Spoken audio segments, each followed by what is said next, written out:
नेपाल ने ऐसा फैसला लिया जिसने भारत की शिक्षा व्यवस्था पर तमाचा मार दिया है। जहाँ नया प्रधानमंत्री बालन शाह आया है और आते ही ऐसा फैसला सुना दिया जिसने पूरे दक्षिण एशिया की राजनीति हिला दी। दूसरी तरफ भारत है जहाँ शिक्षा पर दशकों से भाषण होते आए, योजनाएं आती रही है, लेकिन सवाल आज भी खड़ा है। एक तरफ नेपाल कह रहा है कि अब प्राइवेट स्कूलों का दौर खत्म होगा और देश के हर वर्ग के बच्चे सरकारी स्कूल में पढ़ेंगे। वहीं दूसरी तरफ भारत में आज भी लाखों माता पिता सरकारी स्कूलों का नाम सुनकर डर जाते हैं, क्योंकि सच छुपा नहीं है, रिकॉर्ड। और आज हम उसी रिकॉर्ड का खुलासा करेंगे। जहां कर्नाटक में बच्चों से टॉयलेट साफ करवाने की शिकायतें आई थी, मध्य प्रदेश में वीडियो वायरल हुआ जहां बच्चा टीचर को हाथ से पंखा झल रहा था, राजस्थान में हजारों सरकारी स्कूल भवन जर्जर हालत में पाए गए, कई जगह क्लासरूम टूटे हुए, टॉयलेट खराब और दीवारें खंडर जैसी। एक तरफ नेपाल ने साफ संदेश दे दिया, नेता हो, अफसर हो, अमीर हो या आम आदमी, सबके बच्चे एक ही सरकारी स्कूल में पढ़ेंगे। दूसरी तरफ भारत में शिक्षा आज 3 हिस्सों में बंट चुकी है। अमीर के लिए इंटरनेशनल स्कूल है, गरीब के लिए जर्जर सरकारी स्कूल है, और वहीं मध्यम वर्ग ईएमआई देकर प्राइवेट स्कूल में बच्चों को पढ़ा रहा है। आपने भी कई बार पैसे नहीं होते तो क्रेडिट कार्ड से पेमेंट किया होगा, क्या मैं गलत तो नहीं हूँ? एक तरफ नेपाल समझ गया कि अगर व्यवस्था सुधारनी है तो शुरुआत स्कूल से होगी। वहीं दूसरी तरफ भारत में कहीं प्रिंसिपल नहीं है, तो कहीं टीचर नहीं है, तो कई बच्चों से काम करवाने की खबरें सामने आती हैं। एक तरफ नेपाल ने सोचा कि जब सत्ता वालों के बच्चे सरकारी स्कूल में जाएंगे तभी सिस्टम सुधरेगा। वहीं दूसरी तरफ भारत में सवाल आज भी जिंदा है, क्या किसी मंत्री ने अपने बच्चे को कभी सरकारी स्कूल भेजा है? नेपाल में फैसला आया कि देश का भविष्य एक जैसी शिक्षा से बनेगा। वहीं दूसरी तरफ भारत में प्राइवेट स्कूल करोड़ों का कारोबार बन चुके हैं। अगर बात करें दिल्ली में, पेरेंट्स सड़कों पर उतरे थे, आरोप लगा था कि फीस बढ़ाकर नाम काटने और रिपोर्ट कार्ड रोकने की धमकी दी गई है। वहीं दिल्ली, नोएडा, हैदराबाद जैसे कई स्कूलों में 30% से 50% तक फीस बढ़ा दी गई है, जहां सालाना फीस 1 लाख से 2 लाख तक पहुंच गई है। वहीं ट्यूशन फीस अलग है, स्मार्ट क्लास अलग है, एक्टिविटी चार्जेस अलग है और हर हेड में अलग पैसा,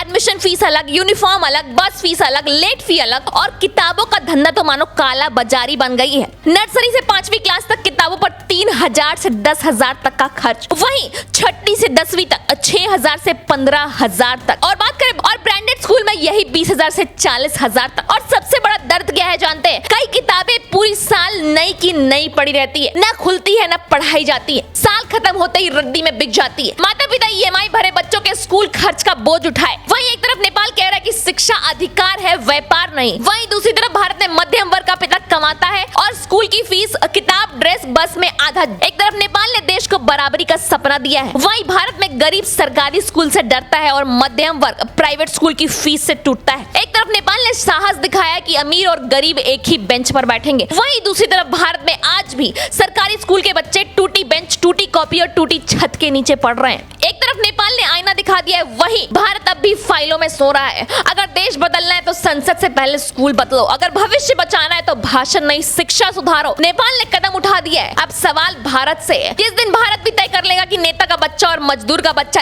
एक जैसी शिक्षा पाएगा, और उस दिन दुनिया की सबसे बड़ी ताकत सिर्फ सेना नहीं होगी, भारत के स्कूल भी होंगे।